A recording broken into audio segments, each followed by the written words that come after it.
My name is Shanice Williams, and I'm 34 years old. On what felt like the worst day of my life, I sat in that ice-cold courtroom, watching my husband Malcolm demand everything: our house, our savings, and full custody of our daughter. The judge was about to rule in his favor when suddenly, a small voice cut through the silence. It was my 10-year-old daughter, Amara. "Your Honor," she said, her voice trembling but clear, "may I show you something that Mom doesn't know about?" The judge nodded. My heart stopped. What could Amara possibly know that I didn't? What secret had my baby been keeping from me? She stepped forward, pulled out her phone, and pressed play. The moment that video started playing on those courtroom monitors, the entire room froze in complete silence. What appeared on that screen didn't just shock the judge, it destroyed my husband's lies and exposed a betrayal so cruel, so calculated, so evil, that I still can't believe it happened to me. But I'm getting ahead of myself. Let me start from the beginning, because you need to understand how a man I loved, a man I trusted with my whole heart, turned into the monster who tried to take everything from me. Before the story begins, please drop a comment telling us which state or city you're watching from. Don't forget to hit that like button and subscribe so we can keep bringing you these powerful true stories. My life in Atlanta used to feel like a blessing. I had a beautiful home in a quiet neighborhood, a daughter who was my whole world, and a husband who I thought loved me. But looking back now, I realize I was living in a carefully constructed lie. Every morning, I woke up at 5 a.m. 5 in the morning, y'all. While Malcolm was still sleeping peacefully in our bed, I was already in the kitchen preparing his breakfast. Eggs, turkey bacon, whole wheat toast, fresh orange juice, and black coffee exactly how he liked it. I made sure his shirts were pressed and hanging in the closet. I made sure his briefcase was by the door. I made sure everything was perfect, because that's what I thought a good wife was supposed to do. By 6:30, I was waking up Amara, my sweet 10-year-old baby girl.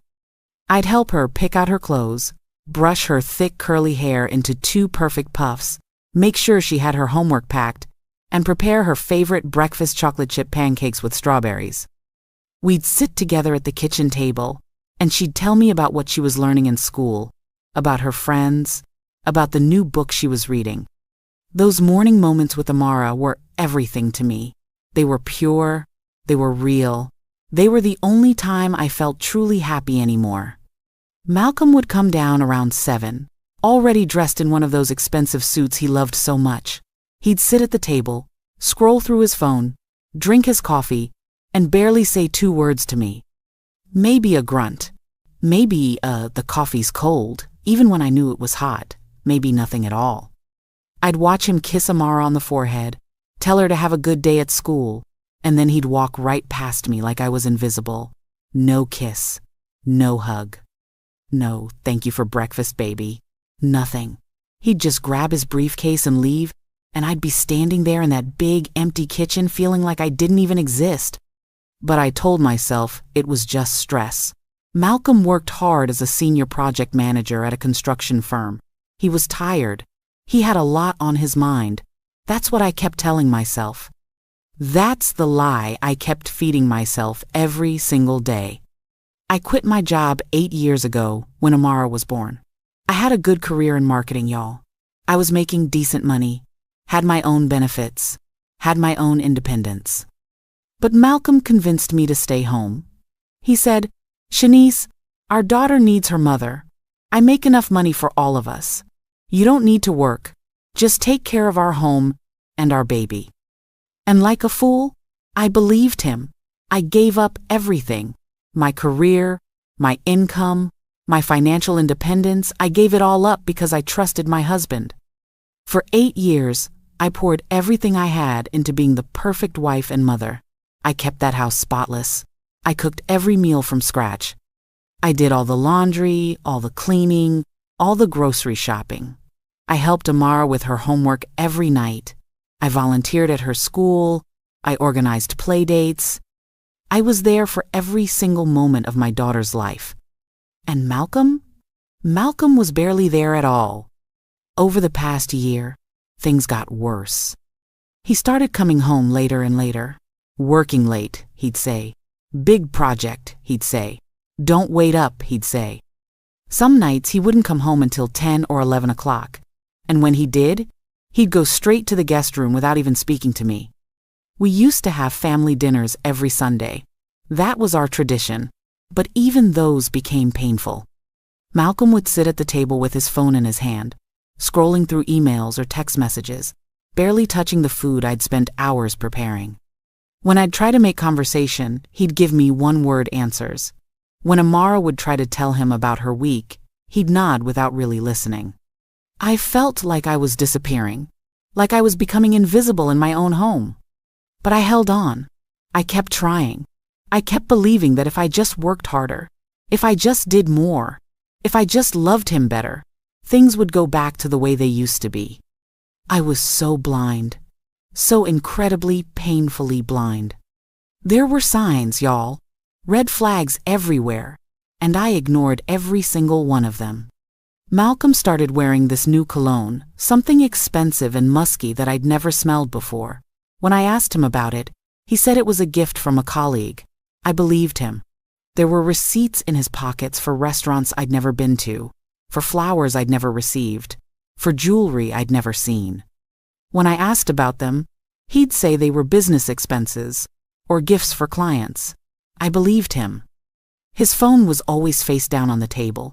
He changed his passcode. He started taking calls in the other room. And when I'd walk into a room while he was on the phone, he'd suddenly lower his voice or hang up quickly. Every time I questioned it, he'd accuse me of being paranoid or insecure. And like a fool, I believed him. But my daughter saw everything. My sweet Amara was watching, and she was smarter than both of us ever realized. The day my world collapsed started like any other Tuesday afternoon. I had just picked Amara up from school, and we were sitting at the kitchen table. She was working on her math homework, and I was helping her with fractions when I heard a loud knock at the door. I opened it to find a FedEx delivery man holding a large manila envelope. "Shanice Williams?" he asked. "Yes, that's me," I said, signing for the package. My hands were shaking as I closed the door. I don't know why, but something in my gut told me this wasn't going to be good. The envelope had the logo of a law firm in the corner, Morrison & Associates, attorneys at law. I told Amara to keep working on her homework, and I went into the living room. I sat down on the couch and opened that envelope, and what I saw inside made my entire world crumble. Petition for dissolution of marriage. I read those words over and over again, hoping I was seeing things wrong. But there it was, in black and white. Malcolm was divorcing me. But it wasn't just a divorce, it was a complete annihilation. The document accused me of being a failed wife. It said I had completely failed in the fulfillment of marital duties. It called me emotionally unstable. It called me an unfit mother. It said I was incapable of properly raising our daughter. And then came the demands. And y'all, these demands made me physically sick. Malcolm was demanding full custody of Amara. Not shared custody, not joint custody, full custody. He wanted to take my baby away from me completely. He was demanding the house that I had turned into a home, the house where I had raised our daughter, the house where I had spent 8 years of my life. He was demanding all the marital assets, the savings, the cars, everything. His reasoning? I hadn't contributed financially, so I deserved nothing. 8 years of being a stay-at-home mother, of sacrificing my career, of dedicating my entire life to our family, and according to him, I deserved nothing. I sat on that couch with papers scattered around me, and I couldn't breathe. My chest felt tight. My hands were shaking so badly I couldn't hold the papers anymore. Tears were streaming down my face, and I couldn't stop them. How could he do this? How could the man I loved, the man I had given everything to, how could he try to destroy me like this? I heard the front door open. Malcolm came home early that day, the first time in months he'd been home before 8 p.m. And suddenly, I understood why. He wanted to see my reaction. He wanted to watch me break. He walked into the living room and saw me on the floor, surrounded by the divorce papers, tears streaming down my face. And you know what he did? He didn't look surprised. He didn't look guilty. He didn't look sad. He looked satisfied. "Honey, what does this mean?" I managed to choke out through my tears. Malcolm took off his shoes slowly, deliberately. He loosened his tie and walked over to where I was sitting. He looked down at me with these cold, dead eyes that I didn't even recognize anymore. "It means exactly what you read, Shanice," he said, his voice flat and emotionless. "I don't want to live with you anymore. You failed. You failed as a wife, and you failed as a mother." Those words hit me like physical blows. Failed as a wife? Failed as a mother? Failed? I screamed at him, my voice cracking with pain and disbelief. "I've taken care of this house. I've raised our daughter. I've given up everything for this family. How have I failed?" Malcolm laughed. Actually laughed, y'all. A cold, cruel laugh that made my blood run cold. "Taken care of the house?" he said with this disgusting smirk on his face. "All you've done is spend my money. Amara needs a better mother, a competent one, not someone who only knows how to cry and complain like you." I tried to stand up, but my legs wouldn't work. "You can't take Amara from me. You can't take everything. This isn't fair. This isn't right." Malcolm crouched down so his face was level with mine, and what he said next, I will never forget as long as I live. "I can, and I will," he said, his voice low and venomous. "My lawyer has everything prepared. All the evidence we need. You won't get a single dollar, Shanice. You'll leave this house with nothing. And get ready for this, even your own daughter is going to testify in court about how incompetent you are as a mother." I felt like I'd been stabbed in the chest. "What? No, Amara would never—" "She will," Malcolm said, standing up and smoothing his suit jacket, "because she knows the truth. You're not fit to be her mother." He walked away from me like he'd just told me what he wanted for dinner, not like he'd just destroyed my entire life. He went upstairs to the guest room and locked the door, leaving me collapsed on the living room floor, sobbing so hard I thought I might die. That night was the longest night of my life. I couldn't sleep. I couldn't eat. I couldn't think straight. All I could do was sit in Amara's room and watch her sleep, terrified that this might be one of the last nights I'd ever get to do this. How could Malcolm say that Amara would testify against me? What lies had he been filling her head with? What poison had he been dripping into my baby's ears when I wasn't around? The next morning, I was completely numb. Malcolm acted like nothing had happened. He woke up, got dressed in another one of his expensive suits, and went to wake up Amara for school. He made her breakfast, something he never did, and I watched from the doorway as he played the role of the perfect father. "Good morning, princess," he said to her, his voice dripping with fake warmth. "Daddy made you some cereal. Let's get you ready for school." Amara looked confused. She kept glancing at me, like she could tell something was wrong. But Malcolm kept her distracted, kept her focused on him. When they left for school, I was alone in that big house, and reality started to sink in. I had to fight this. I had to find a way to protect myself and my daughter. But how? I had no money. For 8 years, Malcolm had controlled all the finances. He gave me a monthly allowance for groceries and Amara's school expenses. But that was it. I had no savings of my own, no income, no financial independence whatsoever. My hands shaking, I grabbed my phone and opened our banking app. We had a joint account, the one I thought was our family's emergency fund. The account that was supposed to have our savings in it. I entered the password, waited for the app to load, and when I saw the balance, I thought I was going to pass out. $0, 0 cents. That account was completely empty. No, I whispered, refreshing the app over and over again, hoping it was some kind of error. But the number didn't change, 0. I clicked on the transaction history with trembling fingers, and what I saw made me want to scream. For the past 6 months, Malcolm had been systematically withdrawing money from our account. Large amounts, $10,000 here, $20,000 there, $15,000, $30,000. The withdrawals happened every few weeks. and every single one of them was transferred to an account I didn't recognize. The last withdrawal had been made 3 days ago. He had emptied the remaining $75,000 from our account, leaving me with absolutely nothing. I ran upstairs to our bedroom, my heart pounding. I went to my jewelry box, the one that held my wedding rings, my grandmother's pearl necklace that she'd left me when she died, the diamond earrings Malcolm had given me on our 5th anniversary. I opened the box, and it was empty.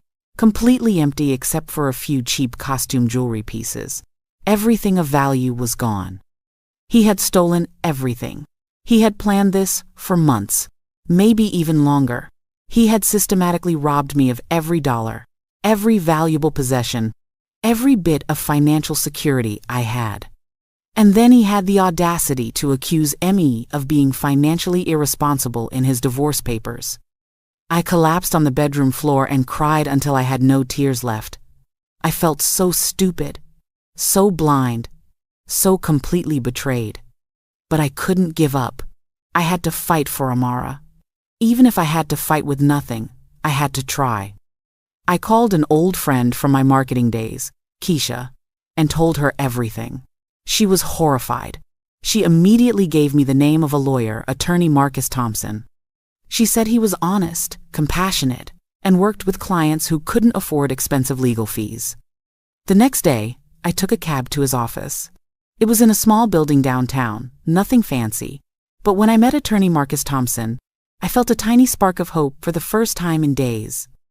Marcus was a black man in his late 40s, with kind eyes and a calm presence. He listened to my entire story without interrupting. He took notes. He nodded. And when I was done, he looked at me and said something I'll never forget. "Shanice, your husband isn't just divorcing you. He's trying to destroy you, but we're not going to let him. We're going to fight." I started crying again, but this time they were tears of relief. Someone believed me. Someone was going to help me. Marcus asked to see the divorce papers Malcolm had filed, and I handed them over. He spent about 20 minutes reading through everything, and I watched his expression change from concerned to angry. "This is bad, Shanice," he finally said. "Your husband's lawyer is Derek Whitman. He's known for being ruthless, and they've built a strong case against you, at least on paper." He showed me the evidence they'd compiled. There were photos of my house looking like a disaster, dirty dishes piled in the sink, toys scattered all over the living room, laundry overflowing from baskets, beds unmade. "These photos were taken when I was sick," I shouted, feeling anger rise up in me for the first time. I had the flu. I was in bed with a fever of 103 for almost a week. Malcolm refused to help with anything. He said he was too busy with work. Of course the house was a mess. I was too sick to move. Marcus nodded sympathetically. "I believe you, Shanice. But in court, these photos will be powerful evidence. They'll use them to paint you as neglectful and lazy." Then he showed me credit card statements, thousands and thousands of dollars in charges for designer handbags, expensive jewelry, luxury spa treatments, fancy dinners at high-end restaurants. "I didn't buy any of this," I said, my voice rising in panic.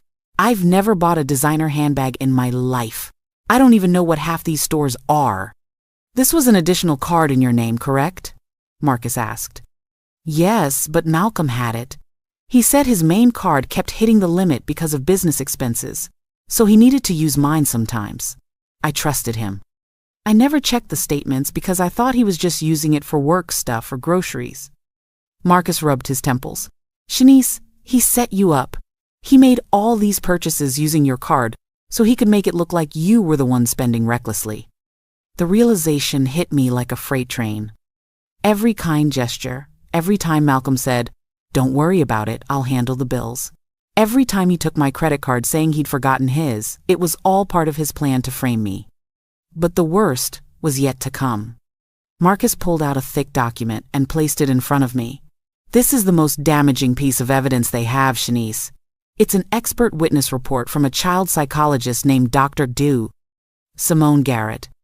I grabbed the report and started reading, and with every sentence I felt sicker and sicker. Dr. Garrett claimed she had conducted covert observations of me and Amara over a 3-month period. She said she'd watched us at the park, at the grocery store, at the mall, at Amara's school. Her findings were devastating. She claimed I was emotionally volatile and unstable. She said I yanked Amara aggressively in public and made her cry. She said I ignored Amara's needs and was more focused on my phone than my child. She said when Amara fell at the playground, I reacted with excessive hysteria that further traumatized the child. Her professional conclusion? That I suffered from emotional dysregulation and projected my unhappiness onto my daughter. She recommended that full custody be granted to Malcolm for the child's psychological well-being and mental health. I threw the report across the room. I was so angry. This is complete lies, I screamed. Every single word is a lie. Do you know this woman? This Dr. Simone Garrett?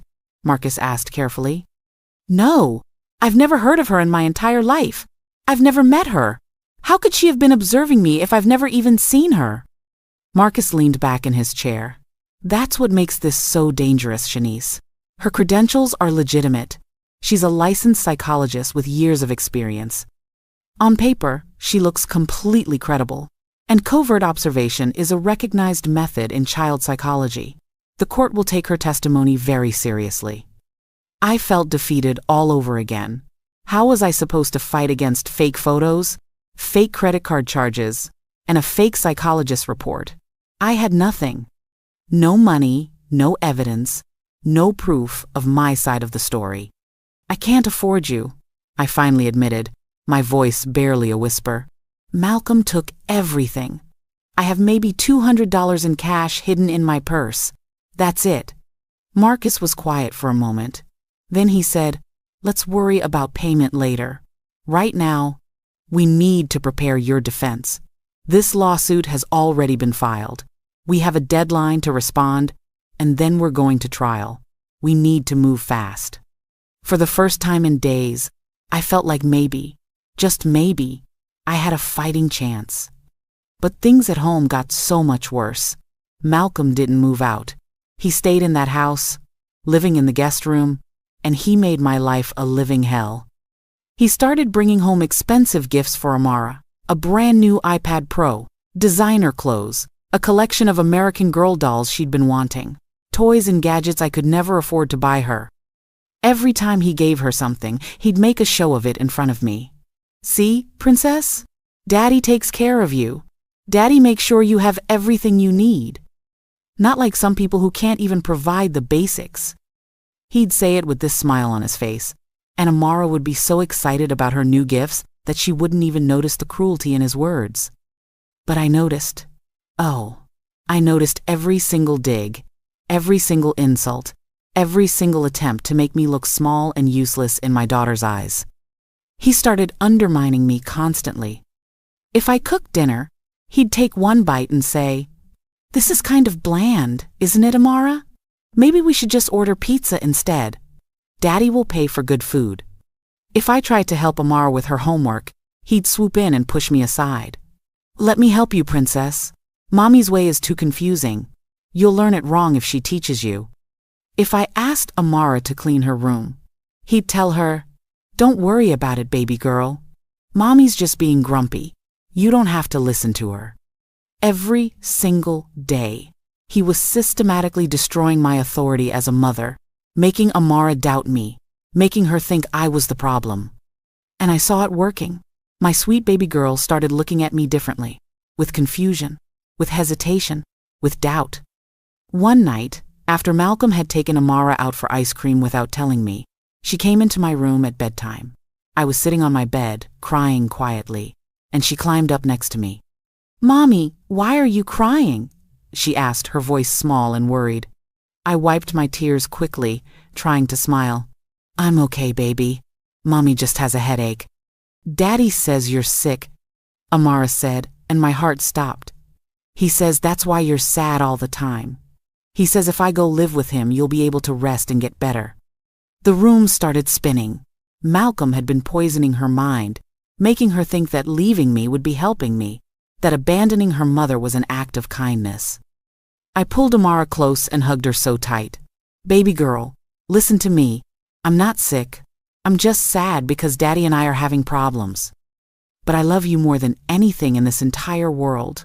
Do you understand me? I love you so much. Amara hugged me back, but I could feel her uncertainty. The damage was already done. That night, I noticed something strange. After Amara fell asleep, I went to tuck her blanket around her, and I saw the corner of her old phone sticking out from under her pillow. It was the phone she'd had before Malcolm bought her the new iPad, an old iPhone with a cracked screen that barely worked anymore.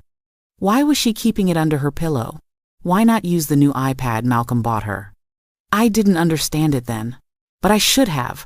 My baby girl was smarter than all of us. One afternoon, about a week before our court hearing, something happened that showed me just how far Malcolm had sunk into evil. I was in the kitchen making Amara's after-school snack when I heard Malcolm's car pull into the driveway. But it was only 2 o'clock. School didn't get out until 3:30. I looked out the window and saw Malcolm get out of the car with Amara. They were both laughing, and Amara was holding a huge stuffed unicorn. I ran outside, my heart racing. What's going on? Where was Amara? Why isn't she at school? Malcolm smirked at me. I picked her up early. Took her to Six Flags. She had a great time, didn't you, princess? Amara nodded happily, clutching her unicorn. Daddy won this for me. We went on all the rides. You didn't tell me you were picking her up? I shouted, feeling panic and anger rising in my chest. You can't just take her out of school without telling me. I'm her mother. And I'm her father, Malcolm shot back coldly. I don't need your permission to spend time with my own daughter. That's when I smelled it. That perfume. That same sweet, expensive perfume I'd been smelling on Malcolm's shirts for months. But this time it was stronger, more obvious, like whoever wore it had been sitting very close to him recently. Who were you with? I demanded, my voice shaking. Malcolm walked right past me, leading Amara into the house. But he stopped at the door and turned back with this evil smile on his face. Did you finally figure it out, Shanice? He said quietly so Amara couldn't hear. Did you really think I'd spend the rest of my life with someone as boring and pathetic as you? She's everything. You're not successful, intelligent, beautiful, and she actually knows how to please a man. I couldn't breathe. There's someone else. There's another woman. Of course there is, Malcolm said with a laugh. And soon she's going to be Amara's new mother. Someone competent, someone worthy. He walked into the house, leaving me standing in the driveway, feeling like my heart had been ripped out of my chest. Everything made sense now. The late nights, the cologne, the perfume, the phone calls he'd taken private. There was another woman, and Malcolm was planning to replace me with her. Not just as his wife, but as Amara's mother. The court-ordered mediation was a complete disaster. It was supposed to be a chance for both sides to negotiate and maybe reach a settlement without going to trial, but Malcolm had no intention of negotiating anything. We sat in a small conference room, me and attorney Marcus on one side, Malcolm and his lawyer, Derek Whitman, on the other side, with a court mediator trying to keep the peace. Marcus started calmly. My client is willing to be reasonable. She's not asking for much. Shanice just wants shared custody of Amara and a fair division of the marital assets. She's willing to discuss the details. Before Marcus could even finish his sentence, Derek Whitman cut him off with a wave of his hand. There's nothing to discuss, Whitman said sharply. He was a tall white man in an expensive designer suit, and he spoke with this arrogant tone that made my blood boil. Our client's position is clear and non-negotiable. He slammed a thick folder onto the table, making me jump. Mrs. Williams has failed in every aspect of this marriage, Whitman continued, his voice dripping with contempt. The evidence we have, photographic evidence, financial evidence, and expert psychological testimony, proves beyond any doubt that she is unfit as a wife and as a mother. That's not true, I started to say, but Marcus put his hand on my arm, silently telling me to stay calm. Whitman ignored me completely and kept talking. Our client is generously offering Mrs. Williams the opportunity to walk away from this marriage with her dignity somewhat intact. If she signs the agreement we've prepared, she can leave without a drawn-out trial that will publicly humiliate her." "What agreement?" Marcus asked, though his tone made it clear he knew it wouldn't be fair. Whitman pulled out another document and slid it across the table. Marcus and I read it together, and I felt sick. The agreement gave Malcolm full custody of Amara. I would get supervised visitation only 2 hours every other Sunday, supervised by a court-appointed monitor. I would get none of the marital assets. No house, no savings, no cars, nothing. I'd have to leave with only my personal belongings. "This is insane," I shouted, unable to stay quiet anymore. "You want to take my daughter and leave me homeless with nothing?" Malcolm finally spoke up, and his voice was calm and measured, like he'd practiced this speech. "Shanice, I'm trying to do what's best for Amara. She needs stability. She needs a parent who can provide for her emotionally and financially. You've proven you can't do either." "I'm her mother," I screamed, tears streaming down my face. "I've taken care of her every single day of her life. How dare you sit there and say I can't provide for her emotionally?" "This is exactly what we're talking about," Whitman said, pointing at me like I was an exhibit. "Emotional instability, volatile behavior. This is why our expert witness determined that Mrs. Williams is unfit." The mediator tried to calm things down. "Perhaps we can find some middle ground." "There is no middle ground," Whitman interrupted. "Sign the agreement, Mrs. Williams, or we'll see you in court. And I promise you, what we'll present at trial will be far more damaging than what you've seen so far." Malcolm stood up, straightening his jacket. He looked at me with these cold, dead eyes and said, "Last chance, Shanice. Take the deal or lose everything in court." Then they left, just walked out of the mediation like they owned the world. Marcus and I sat there in stunned silence. Finally, he turned to me and said, "Shanice, I won't lie to you. This is going to be an uphill battle. They have evidence that looks convincing to a judge who doesn't know the full story.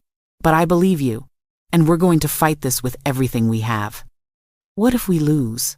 I whispered, my voice breaking. "What if they take Amara from me?" "We're not going to lose," Marcus said firmly. "We're going to show that judge the truth." But I wasn't so sure. How do you fight against lies that look like truth?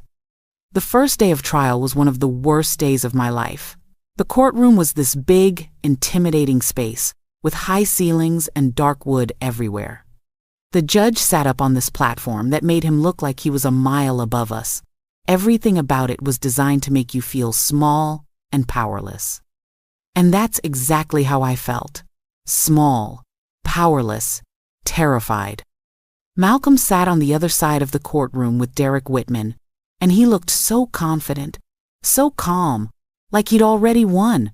He didn't even glance in my direction. To him, I was already gone. Already erased.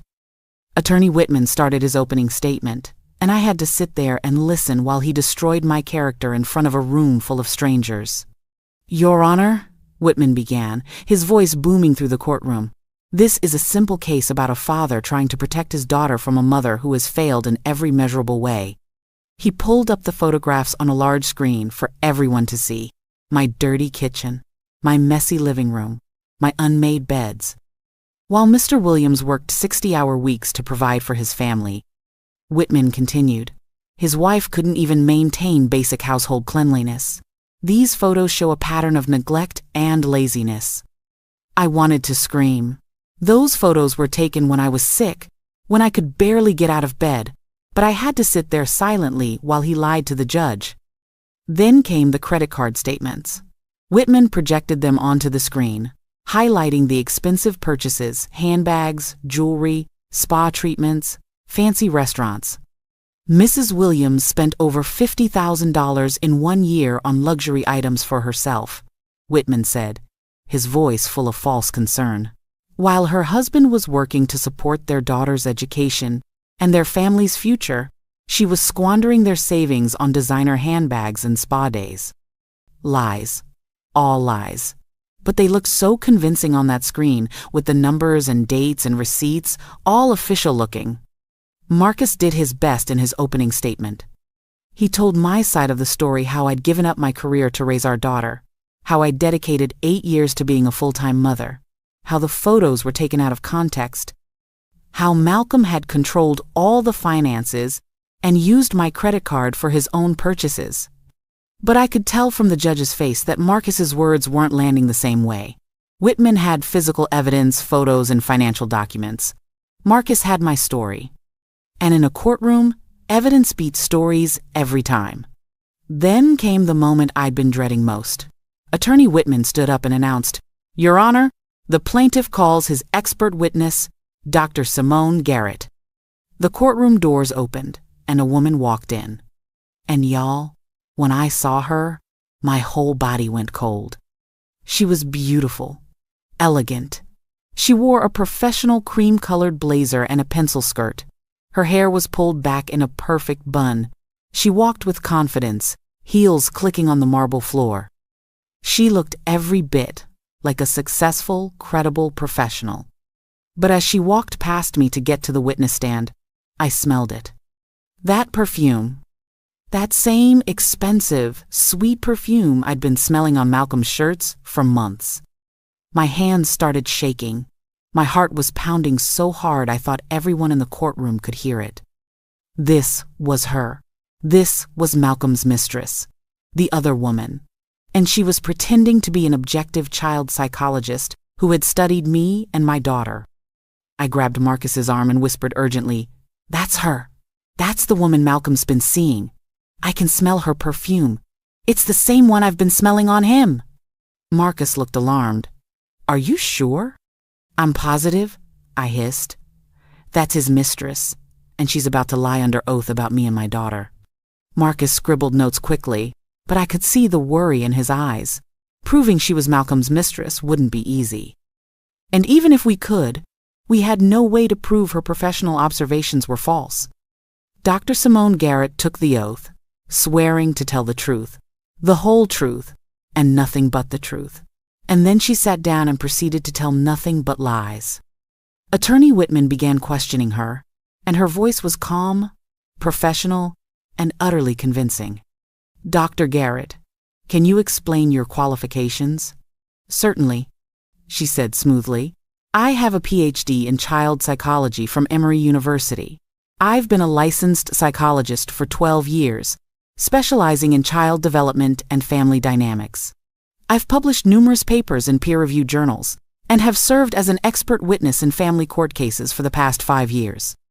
Everything she said was probably true, which made the lies that were coming even more dangerous. "And, Dr. Garrett, did you conduct observations of Mrs. Shanice Williams and her daughter Amara?" "Yes, I did," she said, opening a professional-looking binder. "I conducted covert observations over a 3-month period, from August through October of this year. I observed their interactions in various natural settings, parks, grocery stores, shopping malls, and school pickup locations." "And what did you observe?" Dr. Garrett flipped through her notes like she was presenting scientific data. And then she started lying. Lying about me. Lying about my relationship with my daughter. "My observations revealed a concerning pattern of behavior from Mrs. Williams," she said in that calm, professional voice. "On August 15th, I observed Mrs. Williams and Amara at Target. When Amara attempted to show her mother a toy, Mrs. Williams yanked the child's arm aggressively and spoke to her in a harsh, elevated tone. Amara began crying in distress, and rather than comforting her, Mrs. Williams appeared annoyed and dragged the child through the store. My mouth fell open. That never happened. That never happened the way she described it. What really happened was Amara almost ran into the parking lot without looking, and I grabbed her arm to pull her back because a car was coming. I wasn't being aggressive. I was saving her from getting hit by a car. And I did comfort her afterward. I hugged her and explained why she had to hold my hand in parking lots. But that's not what this woman told the court. She twisted a moment of me protecting my daughter into a moment of me abusing her. Dr. Garrett continued, and every word was like a knife in my heart. On September 3rd, I observed them at Piedmont Park. Mrs. Williams sat on a bench absorbed in her cell phone while Amara played alone on the playground equipment. For approximately 20 minutes, Mrs. Williams did not look up from her phone once, leaving the child completely unsupervised. Another lie! I was texting my friend Keisha about whether they had ground turkey on sale at Kroger, because Malcolm had demanded I make his favorite meal that night, and I was trying to stay within the grocery budget he'd given me. I was checking my phone for 2 minutes, not 20, and I was watching Amara the entire time. During this observation, Dr. Garrett went on, Amara fell from the swing. Mrs. Williams' reaction was excessive and hysterical.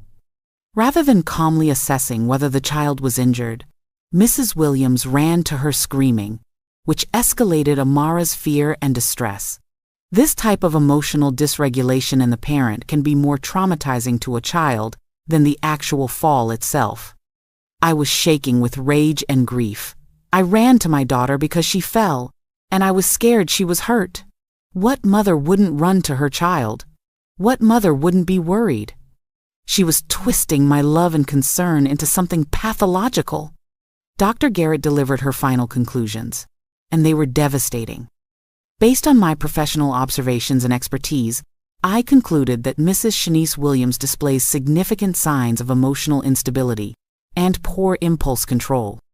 She projects her own emotional distress onto her daughter, creating an unhealthy dynamic. She lacks the consistent emotional regulation necessary for healthy child rearing. She closed her binder and looked directly at the judge. In my professional opinion, Your Honor, Amara would be psychologically and emotionally better served by residing primarily with her father, Mr. Williams, who has demonstrated stable, consistent, and nurturing behavior. I recommend full custody be granted to the father. The courtroom was completely silent. Her testimony had been so smooth, so professional, so convincing. She sounded like an objective scientist presenting findings, not like a mistress lying to help her lover steal his wife's child. I looked at the judge, and my heart sank. He was nodding slightly, taking notes, clearly taking her seriously. Marcus stood up for cross-examination, and he tried his best. Dr. Garrett, these observations you conducted, were they authorized by Mrs. Williams? Did she consent to being studied? Covert observation is a standard and accepted method in my field, Doctor. Garrett responded smoothly. The strength of this method is that subjects behave naturally when they're unaware of being observed. It provides the most accurate data. But you were paid by Mr. Williams for this testimony, isn't that correct? I was compensated for my professional services, yes. But my findings are objective and based solely on my observations and professional training, not on who paid my fee. She was good, too good. She had an answer for everything. Marcus tried a few more questions, but she deflected them all with professional ease, and the judge seemed satisfied with her responses. When she finally stepped down from the witness stand, she walked past me again, and I swear I saw the tiniest smirk on her face. She knew she'd won. She knew her lies had been believed. Malcolm's side rested their case, and it was our turn. But what did we have? My word against their evidence. The second day of trial was even worse than the first. It was my turn to testify, and I was terrified.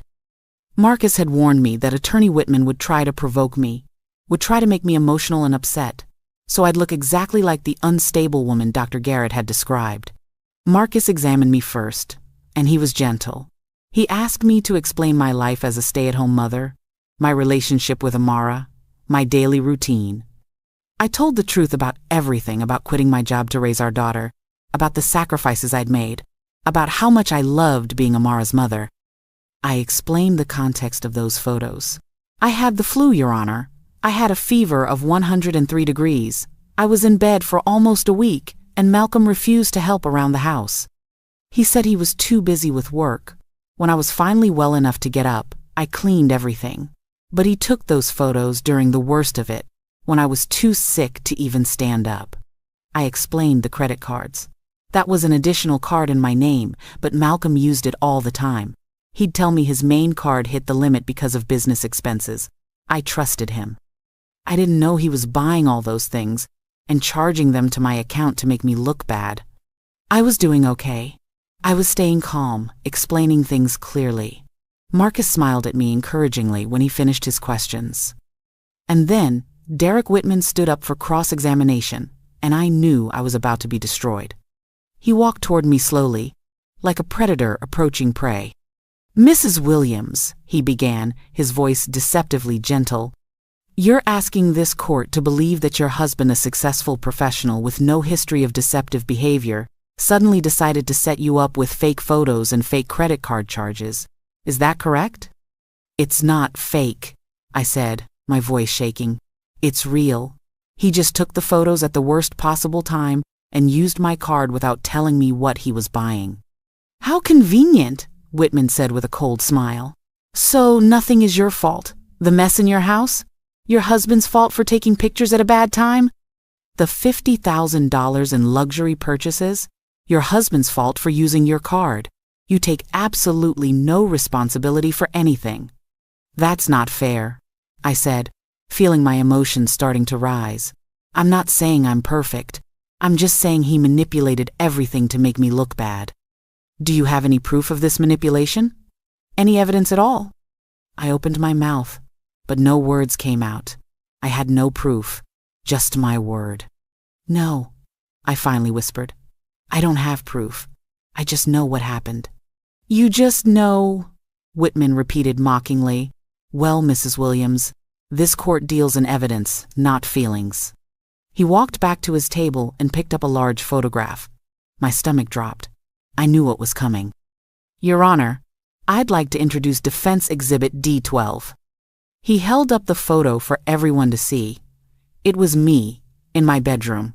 Hair wild and messy, face red and swollen from crying, mouth open mid-scream. I looked absolutely insane in that photo. "Mrs. Williams, can you explain this photograph?" Whitman asked, his voice full of false concern. Tears immediately started falling down my face. I remembered that night so clearly. It was 3 weeks before Malcolm filed for divorce. He had come home late, smelling like that perfume, and when I confronted him, he'd turned it all around on me. He told me I was paranoid. He told me I was crazy. He told me I was a terrible wife and an even worse mother. He'd said Amara would be better off without me. And I had broken down. I had cried and screamed and begged him to stop saying those horrible things. And while I was at my lowest, most vulnerable moment, he had taken out his phone and snapped that picture. "Mrs. Williams?" Whitman pressed. "We're waiting for an explanation." "That night," I said through my tears, my voice breaking, "Malcolm told me I was worthless. He told me I didn't deserve to be Amara's mother. He kept saying horrible, cruel things to me until I couldn't take it anymore. And when I finally broke down crying, he took that picture." "So you admit it?" Whitman pounced immediately. "You admit you were screaming hysterically, exactly as Dr. Garrett described in her professional assessment. You admit you have emotional outbursts." "He provoked me," I shouted, my voice getting louder. "He emotionally abused me for months. He said terrible things to me. He set me up." "Mrs. Williams, please calm down," the judge said, his voice stern. But I couldn't calm down. All the pain, all the betrayal, all the injustice of this entire situation came pouring out. "Don't you see what he did?" I screamed, standing up from the witness chair. "He planned this whole thing. He's been with another woman. That psychologist is his mistress. She's lying to help him take my daughter. He stole my money. He set me up. He's trying to destroy me." "Mrs. Williams, sit down," the judge shouted, banging his gavel. I collapsed back into the chair, sobbing uncontrollably. My whole body was shaking. I couldn't breathe. I looked up through my tears and saw Malcolm on the other side of the courtroom. He had his head bowed, and he was making this sad, hurt expression, like I was the one hurting him, like I was the crazy one, like I was the problem. And sitting in the gallery behind him, Dr. Simone Garrett sat with her hands folded in her lap, the smallest smile on her face. They'd won. They'd provoked me into doing exactly what they wanted. I'd looked unstable. I'd looked hysterical. I'd looked exactly like Dr. Garrett had described me in her fake psychological report. Attorney Whitman walked back to his table, satisfaction written all over his face. "No further questions, Your Honor." Marcus tried to do damage control, but there was no coming back from that. The judge had seen me lose control. The judge had seen me scream and cry and fall apart. When we left the courtroom that day, Marcus put his hand on my shoulder and said, "Shanice, I'm so sorry, but we're not done fighting. We still have one more day." But I knew the truth. We'd already lost. That night, I couldn't sleep. I lay in bed, staring at the ceiling, knowing that tomorrow, the judge was going to rule against me. Tomorrow I was going to lose Amara. Tomorrow my world was going to end. Around midnight, I couldn't take it anymore. I got up and went to Amara's room. I needed to see her, to hold her, to memorize everything about her, because I didn't know how many more nights I'd be able to do this.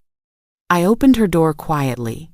She was asleep, her chest rising and falling peacefully. She looked so beautiful, so innocent. She had no idea her whole life was about to be turned upside down. I sat on the edge of her bed and just watched her sleep. I stroked her hair gently. I whispered, "I love you, baby girl. No matter what happens tomorrow, please never forget that Mommy loves you more than anything in this whole world." I stood up to leave, and that's when I saw it again. That old cracked phone peeking out from under her pillow. Why did she keep that broken thing? She had the brand new iPad Malcolm bought her. Why was this old, barely functional phone so important to her that she slept with it under her pillow every night? I stood there, looking at it for a long time, confused, but I was too emotionally exhausted to think about it. I kissed Amara on the forehead and went back to my room, not knowing that my daughter had been carrying the answer to all of this under her pillow the whole time. The next morning came too fast. Judgment Day. The day the judge would make his final ruling. The day I would either keep my daughter or lose her forever. I got dressed in the best outfit. I had a simple navy dress that I'd worn to job interviews years ago. I looked at myself in the mirror and barely recognized the woman staring back at me. I looked exhausted, defeated, broken. Marcus picked me up and drove us to the courthouse. The whole drive, he tried to prepare me for what was coming. "Shanice, you need to be ready for this ruling," he said gently. "Given how the trial went, given your testimony, I think we need to prepare for the possibility that—" "I know," I interrupted him. "I'm going to lose." "We can appeal," Marcus said quickly. "If the ruling goes against you, we can file an appeal. We can keep fighting." But I didn't have the strength to keep fighting. I felt like I'd already lost everything that mattered. We entered the courtroom, and it felt even colder than before, like walking into a tomb. Malcolm was already there with Attorney Whitman, both of them looking confident and relaxed. Dr. Simone Garrett sat in the gallery, wearing another expensive outfit, ready to celebrate her victory. The judge entered, and we all stood. This was it. This was the moment my life would either be saved or destroyed. "Please be seated," the judge said, settling into his chair. He opened the thick file in front of him and began to speak. "This court has reviewed all evidence submitted by both parties, heard testimony from witnesses, and carefully considered the arguments presented. This is never an easy decision, as it involves the well-being of a minor child." My heart was pounding so hard I thought I might pass out. "The plaintiff, Mr. Williams, has presented substantial evidence supporting his claims. The photographic evidence demonstrates a pattern of household neglect.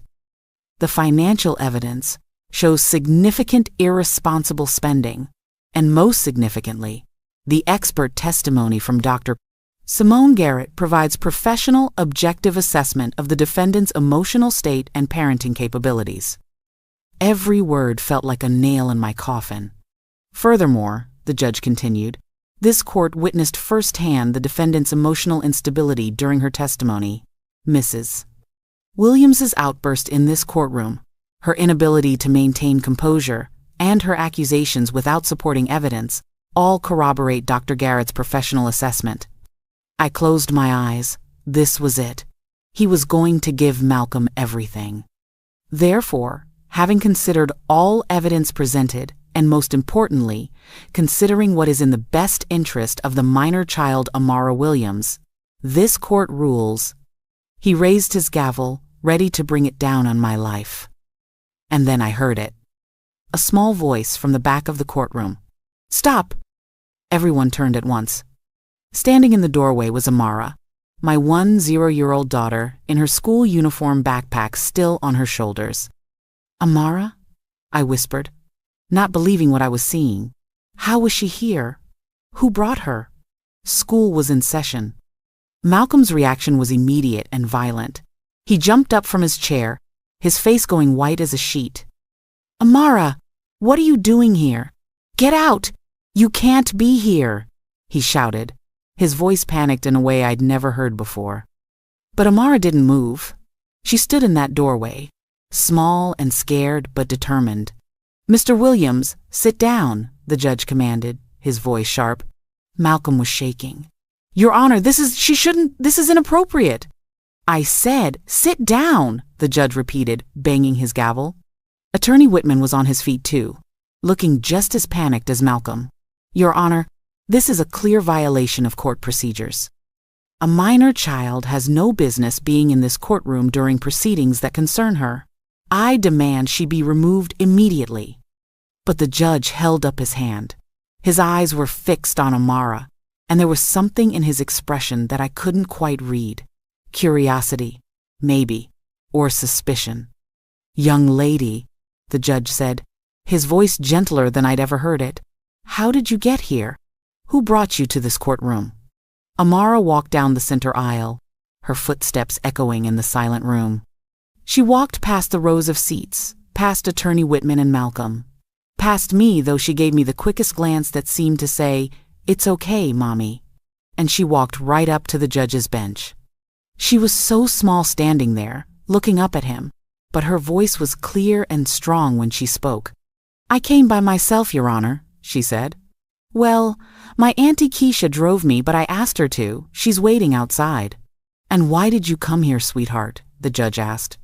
Amara took a deep breath, and I saw her hands trembling as she clutched her backpack straps. "Because I heard Daddy tell Miss Simone that you were going to take me away from Mommy today, and that's not fair, because Daddy lied. Daddy and Miss Simone both lied." The courtroom erupted. Malcolm was shouting. Attorney Whitman was objecting, but the judge banged his gavel hard, multiple times. "Order! Everyone be quiet!" In the chaos, I saw Dr. Simone Garrett in the gallery. She had stood up halfway, like she was about to run. Her face had gone from smug confidence to pure terror. The judge looked at Amara again. "You said your father lied. What do you mean?" "Your Honor, this is completely inappropriate," Attorney Whitman shouted.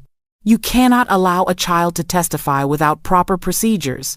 "I'm not testifying," Amara said, her voice stronger now. "I'm showing you something." She swung her backpack around and unzipped it. From inside, she pulled out her old phone, the cracked one, the one she'd been sleeping with under her pillow.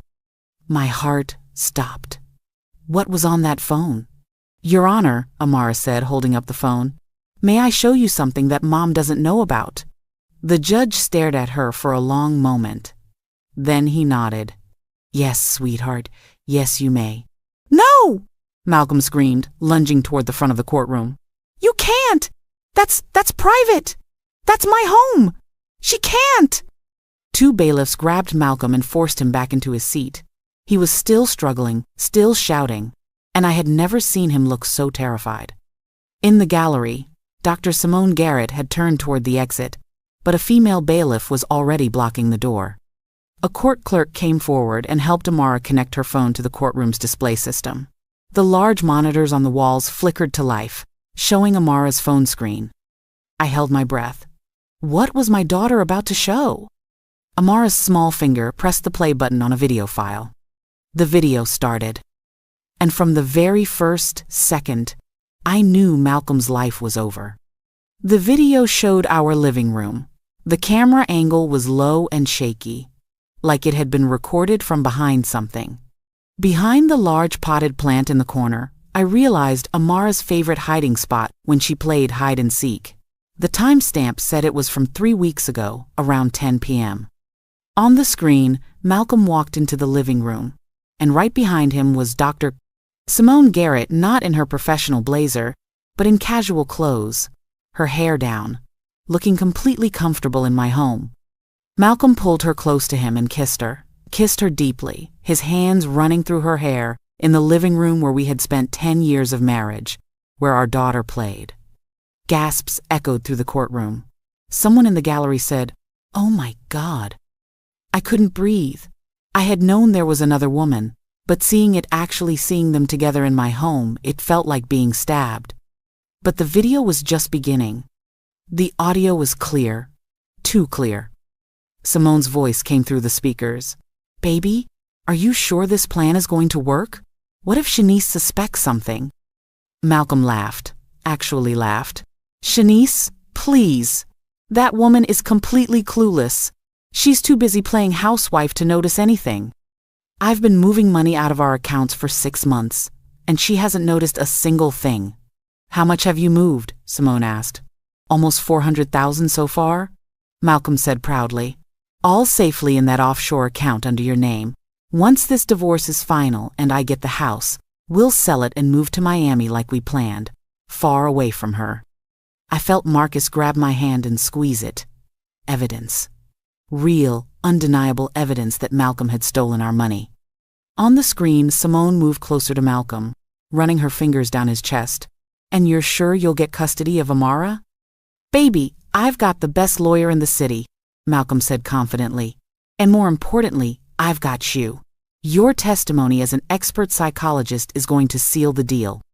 My hands flew to my mouth. He had just confessed. He had just admitted that Dr. Garrett was his mistress, not an objective expert. The video continued. "But what if Amara doesn't want to come with you?" Simone asked. "She seems really attached to her mother." Malcolm's laugh was cold and cruel. "Amara's 10 years old. Kids are easy to manipulate. I've been buying her all these expensive gifts, undermining Shanice's authority. By the time the court gives me custody, Amara won't even want to be with her mother anymore. And if she does, well, kids adjust. You'll be her new mom, a better mom. Someone successful and intelligent, not some unemployed housewife." Simone giggled. "You're terrible." "I'm practical," Malcolm corrected. "Shanice gave up her career to raise Amara, which means she contributed nothing financially. Legally, I can argue she deserves nothing. And with your expert testimony saying she's emotionally unstable, I'll get everything. The house, the kid, everything." "What about your testimony?" Simone asked. "What if their lawyer tries to discredit me?" The next part of the video made my blood run cold. Malcolm pulled out his phone and showed Simone the screen. "This is my insurance policy." On his phone was the photo of me crying hysterically, the one Attorney Whitman had shown in court. "I took this 2 weeks ago," Malcolm explained. "I spent about an hour telling Shanice what a terrible wife and mother she was, how useless she was, how Amara deserved better than her. I kept pushing and pushing until she finally broke down. And when she was at her most emotional, I snapped this photo." "Malcolm, that's brilliant," Simone said with admiration. "I know," Malcolm said smugly. "At the trial, I'll provoke her again. I'll make her lose her temper in front of the judge. Once she has an emotional outburst in court, your psychological assessment will look perfect. The judge will see for himself that she's unstable. No one will question your professional opinion." They kissed again, and then Malcolm raised his wine glass. "To freedom," he toasted. "To getting rid of dead weight." Simone raised her glass too. "To our new life together. And to that stupid woman finally getting what she deserves, absolutely nothing." They clinked glasses and laughed. The video ended. The screen went black. The courtroom was dead silent for maybe 3 seconds. And then everything exploded into chaos. "Oh my God! They planned the whole thing! That woman is his mistress. He set her up." I couldn't move. I couldn't speak. Tears were pouring down my face, but I couldn't even feel them. I was in shock. Complete and total shock. Malcolm was on his feet, screaming, "That video is fake! It's edited. She made it up. You can't use that as evidence." "Sit down," the judge roared, his face red with fury. Attorney Whitman looked like he was going to be sick. All the color had drained from his face. His entire case, his entire reputation, had just been destroyed in 3 minutes. And Dr. Simone Garrett, she had bolted for the door, but the bailiff blocked her path. When she realized she was trapped, she collapsed on the floor, sobbing. "He made me do it!" she screamed. "Malcolm planned everything! He told me what to say! He promised he was going to marry me! I did this because I loved him!" "She's lying!" Malcolm shouted back. "She seduced me! She came up with this whole plan! I'm the victim here!" "Silence!" The judge stood up from his bench, and I had never seen someone look so angry. "Both of you, be quiet this instant." He turned to the bailiffs. "Officers, I want both Mr. Williams and Dr. Garrett detained immediately. Do not let either of them leave this courtroom." The bailiffs moved quickly. Malcolm tried to resist, but they grabbed his arms and forced them behind his back, snapping handcuffs on his wrists. "You can't do this!" Malcolm screamed, all his composure completely gone. "I have rights! I demand you release me!" Dr. Simone Garrett was handcuffed too, still sobbing, mascara running down her face. All her professional polish had completely disappeared. She looked exactly like what she was, a mistress who had gotten caught. The judge turned his attention to Attorney Whitman, who looked like he wanted to disappear.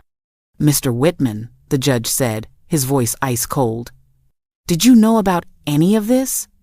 Did you know that your expert witness was your client's mistress?" "No, Your Honor," Whitman said quickly, his voice shaking. "I swear I had no knowledge of any relationship between them. Mr. Williams assured me, Doctor. Garrett was an objective professional.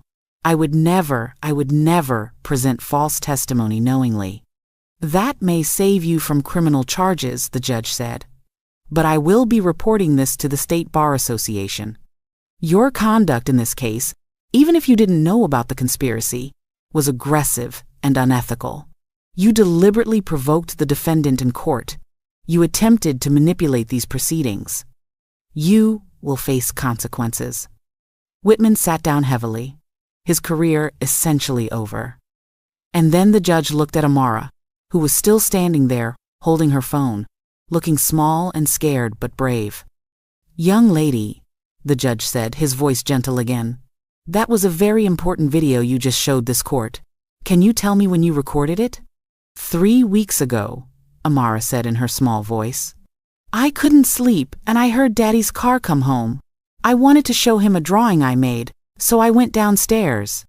But when I got there, I saw him with Miss Simone. I knew I wasn't supposed to see them, so I hid behind the plant, and I remembered what Mommy always taught me." "What did your mommy teach you?" the judge asked.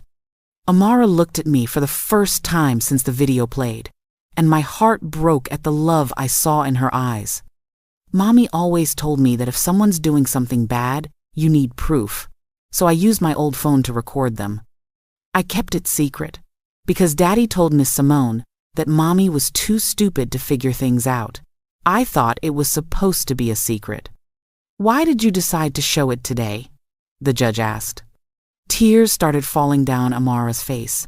"Because yesterday at school, Daddy picked me up early. He told me that today the judge was going to make me go live with him, and I wouldn't see Mommy much anymore. He said it was for the best because Mommy was sick and couldn't take care of me right." Amara's voice broke. "But Mommy's not sick. Mommy's the best mom in the whole world. She takes care of me every day. She helps me with homework. She makes my favorite pancakes. She reads to me at night. Daddy barely talks to me except when he's buying me things." She looked at the judge with tears streaming down her face. "I heard Daddy and Miss Simone say bad things about Mommy. They said she was stupid. They said she didn't deserve me. But it's not true. And I couldn't let them take me away from my Mommy when they were the ones lying." The judge had to stop and wipe his own eyes. Everyone in the courtroom was crying. Even the bailiffs looked emotional. The judge turned to me, and when he spoke, his voice was full of compassion. "Mrs. Williams, this court owes you an apology. You were telling the truth this entire time, and these proceedings nearly resulted in a grave injustice. I am deeply sorry." I couldn't speak. I just sobbed into my hands. The judge picked up his gavel, and when he spoke again, his voice rang out with authority. "This court finds that the plaintiff's petition for dissolution of marriage was based entirely on fraud, perjury, and manufactured evidence. The petition is hereby dismissed in its entirety." Bang went the gavel. "Furthermore, based on the evidence presented here today, I am making the following orders. 1. Mrs. Shanice Williams is granted full and sole custody of the minor child Amara Williams, effective immediately." I gasped, my hands flying to my mouth. Bang. 2. Mr. Malcolm Williams' request for divorce is denied. However, Mrs. Williams is hereby granted leave to file her own petition for divorce on grounds of adultery, fraud, and financial malfeasance. I will personally ensure that case is expedited. Bang. 3. All marital assets are frozen as of this moment. A full forensic investigation will be conducted to locate all funds transferred by Mr. Williams. Every penny stolen from Mrs. Williams will be recovered and returned to her. Bang. 4. The marital home is awarded solely to Mrs. Shanice Williams and her daughter. Bang. And 5. The judge looked at Malcolm and Simone with pure disgust. "Mr. Malcolm Williams and Dr. Simone Garrett, you are both under arrest. The charges include conspiracy to commit fraud, perjury before this court, grand larceny, and evidence tampering. Officers, remove them from my courtroom." Bang. Malcolm was screaming as they dragged him away. "This isn't over. I'll appeal. You can't do this." But he was done. Everyone knew it. Dr. Simone Garrett had stopped fighting. They led her out in handcuffs, her expensive outfit now wrinkled and stained with tears. I sat there in complete shock, unable to process what had just happened. One moment I was losing everything. The next moment, I'd won. Completely and totally won. Marcus was hugging me, laughing and crying at the same time. "Shanice, you did it! Your daughter saved you!" But I wasn't looking at Marcus. I was looking at Amara, who was being helped down from the front of the courtroom by the kind clerk. She ran to me, and I dropped to my knees and caught her in my arms. I held my baby girl so tight, sobbing into her hair. "Thank you," I whispered over and over. "Thank you, baby. Thank you for saving us." "I love you, Mommy," Amara said, crying too. "I couldn't let them take you away from me."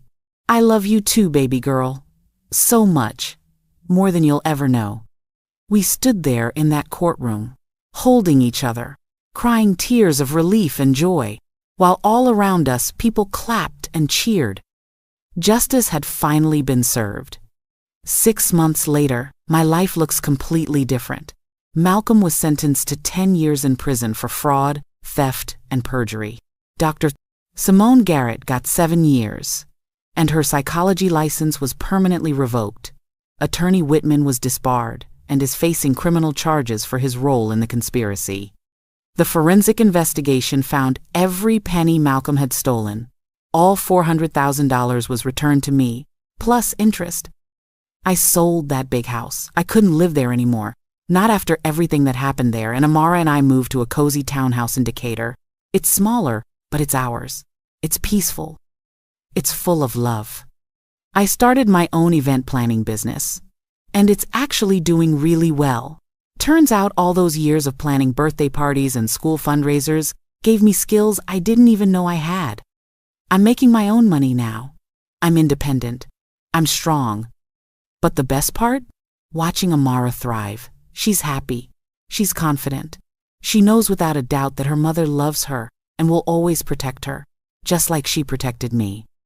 We have a routine now. Every Saturday afternoon, we go to Piedmont Park, the same park where Dr. Garrett claimed I neglected my daughter. We sit on our favorite bench, share ice cream, and just talk. Really talk.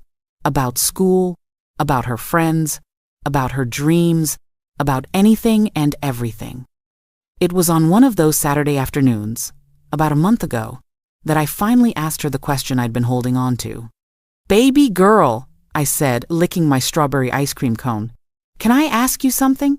"Sure, Mommy," Amara said, chocolate ice cream smeared on her chin. "Why did you record that video? I mean, I know you saw Daddy with Miss Simone, but what made you think to record them?" Amara was quiet for a moment, swinging her legs back and forth on the bench. Then, she looked up at me with those beautiful, wise eyes. "I didn't like Miss Simone from the first time I saw her," she said. "When was that? Remember when we went to the mall to buy school supplies? And that nice lady helped us find the right notebooks?" I remembered. A woman had helped us in Office Depot, chatting with us about back-to-school shopping. She'd been friendly and professional. "That was Miss Simone?" Amara said. "She pretended like she was just being nice. She even talked to you about how hard it is to find good deals on school supplies. She acted like she was your friend." My blood ran cold. Simone had been studying us even then, observing us for her fake psychological report, all while pretending to be a helpful stranger. "But after you went to the bathroom," Amara continued, "she looked at Daddy, and I didn't know why Daddy was there at first. I thought it was a coincidence. But she looked at him and rolled her eyes and said, 'Your wife takes forever. How do you stand her?' And Daddy just laughed." "Oh, baby," I whispered, my heart breaking for what my daughter had witnessed. "And then at the park," Amara said, "Miss Simone was there too. She sat on a different bench and pretended to read a book, but I saw her watching us. And when I fell off the swing and you ran to help me, I saw her writing stuff down in a little notebook. I thought it was weird." My clever, observant little girl had noticed everything. "So when you saw them together that night in our house?" "I knew something bad was happening," Amara said simply. "Daddy was kissing someone who wasn't you. That's wrong. And I remembered what you always told me." "What's that?" "You always said that if someone's doing something wrong, you can't just say it, you have to prove it. Remember when that boy at school said I pushed him, but I didn't? You told me next time I should try to get a teacher to see what really happened, or have a friend who saw the truth. You said proof is important." I had told her that. It was such a simple lesson, just trying to teach her about standing up for herself and having evidence when people lied. I never imagined she'd use that lesson to save both of us. "So I recorded them with my old phone," Amara continued. "I kept it under my pillow because I didn't want Daddy to find it. He might have deleted it." "That was very smart, baby." "But I didn't know if I should show you," Amara admitted, her voice getting smaller. "Daddy told Miss Simone that you were too stupid to understand." "I didn't think you were stupid, Mommy. I never thought that. But I was scared that if I showed you, you'd be really sad. And you were already crying a lot." My heart shattered into pieces. My baby girl had been carrying this heavy secret, trying to protect me from more pain, while also knowing she had the evidence that could save us. "Why didn't you tell me even when the court stuff started?" I asked gently. Amara's eyes filled with tears. "I thought maybe the judge would see that Daddy was lying. I thought maybe grown-ups would figure it out. I didn't want to make you more sad by showing you Daddy kissing someone else." "Oh, sweetheart." I pulled her close. "But then," Amara's voice broke, "Daddy picked me up from school that day. He took me to get ice cream, and he told me that the next day, the judge was going to make me go live with him. He said I wouldn't see you very much anymore. He said it was better that way because you were sick and couldn't take care of me right."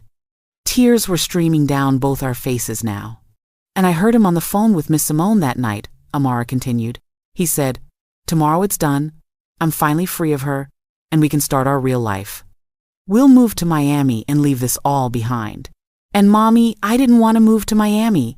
I didn't want to leave you. I didn't want Miss Simone to be my new mom." "You're never going to have a new mom," I said fiercely, holding her face in my hands. "I'm your mom. I'll always be your mom. Forever and ever." "I know that now," Amara said. "But I was so scared. So the next morning, I took my old phone to school in my backpack. And during lunch, I called Auntie Keisha and told her everything. She came and checked me out of school and drove me to the courthouse. Auntie Keisha knew, I made her promise not to tell you, Amara said. I wanted to do it myself. I wanted to show the judge the truth. You were so brave, baby girl. So incredibly brave. I was scared, Mommy, Amara admitted. When I walked into that courtroom and everyone looked at me, I almost ran away. And when Daddy started yelling at me, I wanted to cry. But then I thought about you. I thought about how Daddy and Miss Simone said mean things about you, and how they were trying to take you away from me. And I got mad instead of scared. You saved me, I whispered. You saved both of us. You saved me too, Mommy, Amara said, hugging me tight. You saved me every day by being the best mom ever, by teaching me right from wrong, by teaching me to stand up for the truth, by loving me so much. That's what saved us. We sat there on that park bench, holding each other, both of us crying happy tears this time. People walking by probably thought we looked silly, this grown woman and her 10-year-old daughter sobbing over ice cream. But we didn't care, because we had won, not just in court but in life. We had survived something terrible, and we'd come out stronger on the other side. Mommy?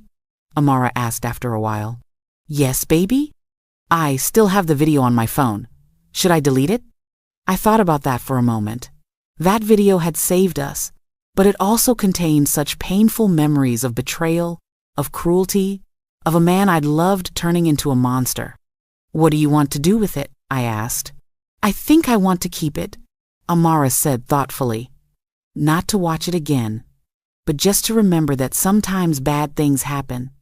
But if you're brave and tell the truth, good things can win. Out of the mouths of babes, y'all. My 10-year-old daughter had more wisdom than most adults I knew. Then keep it, baby, I said. Keep it as a reminder that you're a hero, that you saved your mama, that you're brave and strong and smart. We're both brave and strong and smart, Amara corrected me, smiling through her tears. Yes, we are, I agreed. Looking back now on everything that happened, I still can't believe how close I came to losing everything. If Amara hadn't recorded that video, if she hadn't been brave enough to bring it to court, if she hadn't stood up for the truth, I would have lost my daughter. I would have lost my home. I would have lost everything. Malcolm's plan had been perfect.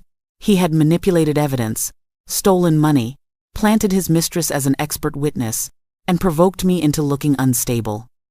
Every piece of his conspiracy had worked exactly as he planned it. But he made one fatal mistake. He underestimated his daughter. He thought Amara was just a child who could be bought with gifts and manipulated with lies. He thought she wouldn't notice what he was doing. He thought she wouldn't care enough to stop him. He was wrong. So completely, totally wrong. Amara saw everything. She understood more than any of us realized. And when it mattered most, when I had nothing left and no way to fight back, my baby girl stepped up and fought for me. People always ask me, Shanice, how did you survive all that? How did you get through it? And my answer is always the same. I didn't survive it alone. My daughter saved me. Some people say, I should hate Malcolm for what he did to me. And yeah, there are days when I'm angry about the betrayal, about the cruelty, about the way he tried to destroy me. But mostly, I feel sorry for him. He had a beautiful family. He had a wife who loved him and dedicated her life to supporting him. He had a daughter who was smart, kind, and amazing. He had a good life. And he threw it all away. For what? For money? For a mistress? For some fantasy life in Miami? Now he sits in prison with 10 years to think about what he lost. And when he gets out, his daughter will be 20 years old. He'll have missed her entire childhood, her teenage years, her graduation, her first boyfriend, her first heartbreak, her college acceptance letters, all the moments that matter. He traded all of that for nothing. Dr. Simone Garrett lost everything too. Her career, her freedom, her reputation. She thought she was going to be Malcolm's wife, Amara's new mother, living in a fancy house in Miami. Instead, she's in prison, branded as a fraud who used her professional credentials to destroy an innocent woman's life. And Attorney Whitman? His law license was revoked. He can never practice law again. His reputation is destroyed. All because he was too aggressive, too willing to bend ethics, too eager to win at any cost. They all paid the price for their lies. But me? I'm finally free. Free from a marriage that had died years ago. Free from a man who never truly loved or respected me. Free from the constant feeling that I wasn't good enough, wasn't doing enough, wasn't enough, period. I'm building a life on my own terms now.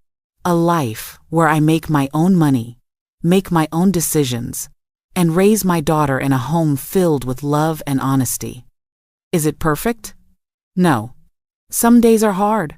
Some days I'm tired and overwhelmed trying to run a business while being a single mom.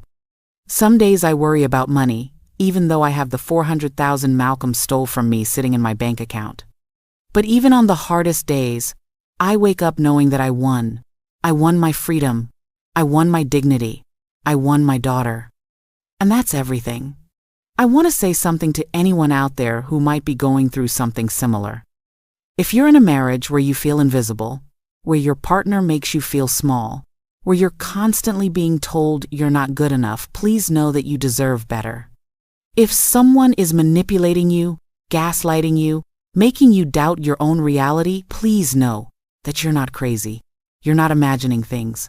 Trust your gut. If someone is financially controlling you, isolating you, planning to destroy you, please know that you can fight back. Get help. Document everything. Find a lawyer who will believe you. And most importantly, if you're a mother fighting for your children, never give up. Never stop fighting. Your kids need you. They see more than you think they see. They understand more than you think they understand. And they need their mama. I thought I was weak. I thought I was stupid. I thought I had failed as a wife and a mother. But my daughter proved me wrong. She showed me that I had raised a hero. And if I could raise a daughter that brave, that smart, that strong, then I couldn't have been the failure Malcolm claimed I was. I was a good mother. I am a good mother. And that's what saved us in the end. So to everyone out there watching this video, listening to my story, thank you. Thank you for letting me share what happened to me. Thank you for witnessing my pain and my victory. If this story touched your heart, please hit that like button and subscribe to this channel. Drop a comment and let me know where you're watching from. Your support means everything and helps us bring you more real-life stories like this one. And if you really want to support this channel, consider sending a super thanks. It helps us continue creating content that matters, stories that need to be told, voices that need to be heard. My name is Shanice Williams. I'm 34 years old. I'm a survivor. I'm a business owner. I'm a free woman. But most importantly, I'm Amara's mother. And I always will be. Thank you for listening to my story. I hope it gives hope to anyone out there who feels like they're fighting an impossible battle. Because I'm living proof that sometimes, when everything seems lost, truth and love can still win. The truth always comes to light, always. Thank you so much for watching. I'll see you in the next story. With love and respect,